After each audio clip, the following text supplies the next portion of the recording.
tovolahy ty a monsieur Jean-Claude izy vokely ny sainy zany a na valo taona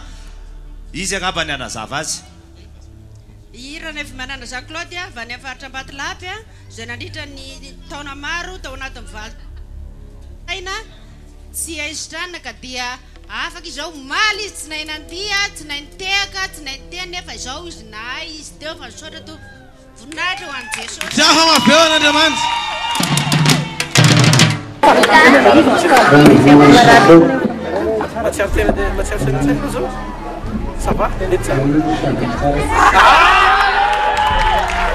Iza mamerina ny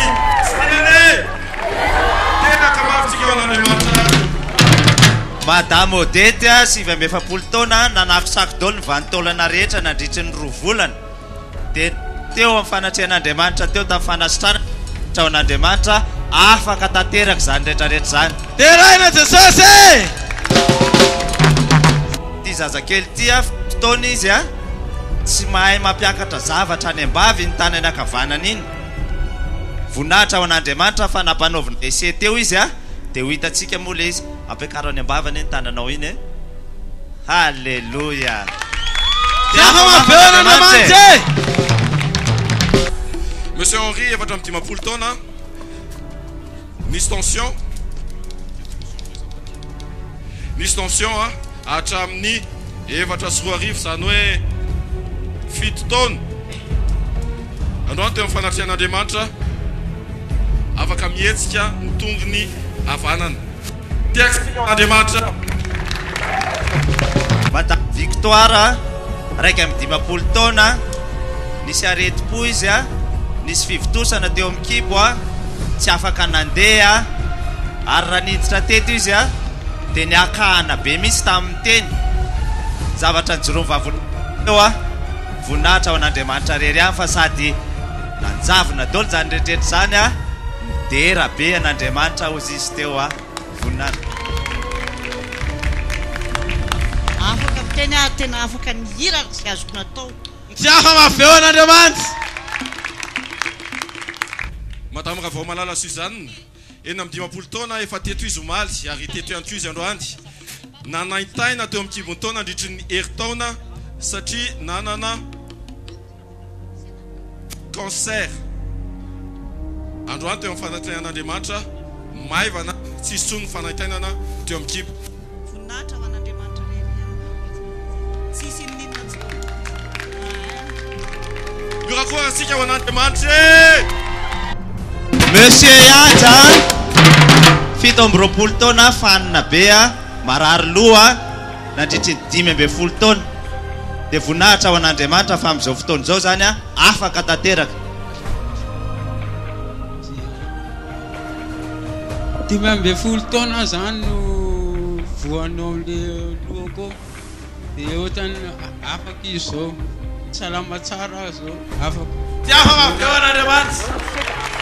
voninahitra ho an'i Jesosy Madame Alicia 70 taona nanitsaka vato izy tamin'ny 2008 dia nanomboka nanaintaina be ireo tongotra anankiroa reo nisy fotoana nalemy tanteraka tonga teto izy mbola nanaintaina le izy fa voninahitra an'Andriamanitra amin'izao fotoana izao tena maivana zay nanaovana eseba ny sotisoty teo ataovy le sotisotinao teny tsisy manaintaina tsotra tiafa mafeo an'Andriamanitra Madame Juliette 10 taona tsy mahita raha vao miala ray metatra hatramin'ny 7 taonany 10 taona izy zao a hatramin'ny 7 taona nony a tsy nahita raha vao miala ny ray metatra zao izy a mahita amin'ny paster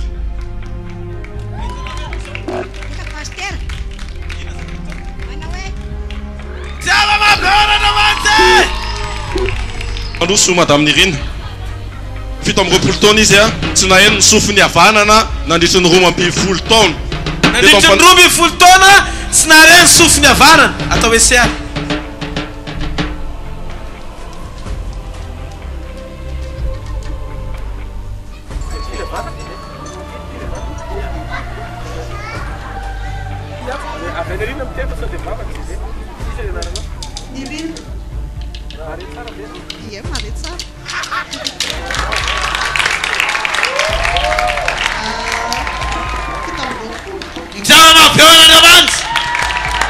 da Marta tsy afaka niainga ny tanany akavanana voninahitra ao an'Andriamanitra fa iny izany efa miainga soma tsara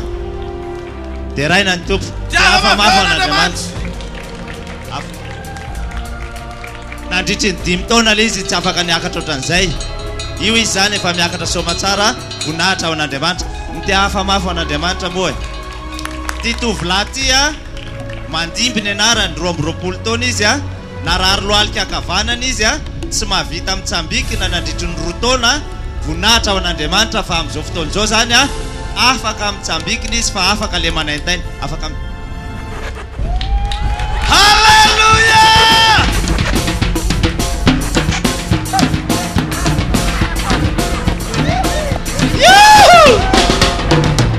Madame Isabelle eny amin'ny 20 taona narary vavony nandritry ny ela be tsy voafetra tsony le ela be fa dia efa tena efa ela le izy fa noho ny tonga teto izy dia natsiary fa tena maivana tanteraka dikan'izany sitrana tanteraka le vavony efa ela zany dia mihetsika marary foana izy sanandro izy tamin'ity taona ity zany dia hatry ny maro zany mbola navezabezatra narary foana zany dia noho ny tonga teto zany maro sy androany dia matsiary maivana zao tompoko ty madame ty zany 27 taona tsy mahataty zavatra midobodoboka izy ary rehefa mihetsika le aretina dia manjavona amin'ny masony dia safotra izy voninahitra ao an'Andriamanitra nandritry ny 10 taona zay fa voninahitra ao an'Andriamanitra fa noho nahita amin'ny pasteur ny dera teo izy naheno an'le nidobodoboka teo izy sady tsy nitomany izy ny safotra fa efa sitrana ary tsy nanjavona amin'ny masony voninahitra ao an'Andriamanitra